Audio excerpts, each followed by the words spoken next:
You ask Tiger to solve. This deals with linear equations with one unknown. The final result is x equals -6. Let's solve it step by step. Simplify the expression.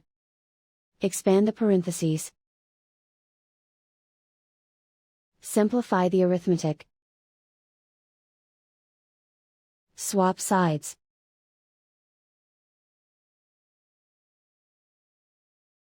Group all constants on the right side of the equation.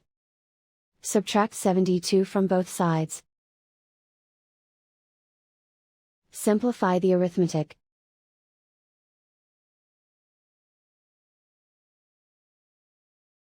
Isolate the x. Divide both sides by 9. Simplify the fraction.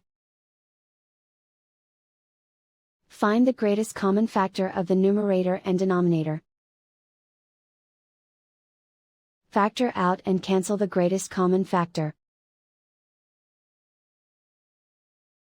And so the final result is x equals -6.